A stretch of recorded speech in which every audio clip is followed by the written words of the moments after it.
Bonjour à tous, aujourd'hui je vous présente la loi de Boyle-Mariotte, qui est la suite de nos chapitres sur la pression dans les fluides.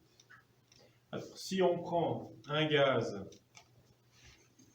dans un même lieu à une température qui est constante et qu'on fait quelques expériences, c'est-à-dire qu'on mesure chaque fois le volume du gaz et la pression, on fait un petit tableau, on réalise un graphique et on s'aperçoit qu'on obtient ce type de courbe.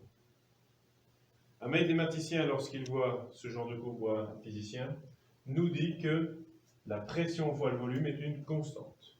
Nous voyons bien que la pression et le volume sont inversement proportionnels. Donc pour 1 bar de pression pour 100 000 pascal, j'ai 1 litre.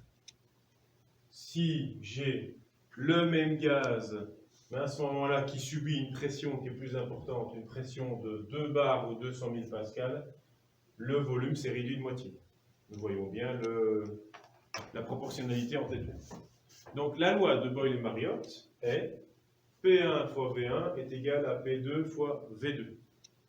Si on prend un petit exemple, on va se poser la question de si on a une bouteille de 1,5 litre d'air qui est à une pression de 1 bar, si on augmente cette pression à 3 bars, quel sera le volume de cette bouteille? N'oubliez pas en physique, toujours faire un tableau de données inconnues, formule, résolution. On pose la liste, on liste les données, on regarde si elles sont bien dans les bonnes unités.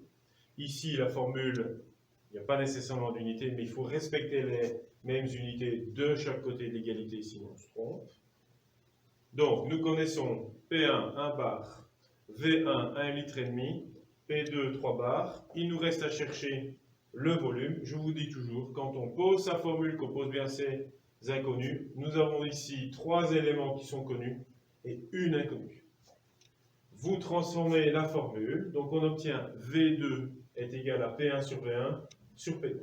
On remplace, donc ça fait 1,5 divisé par 3. Donc la bouteille, au lieu de faire 1,5 litre, elle fait 0,5 litre. Merci.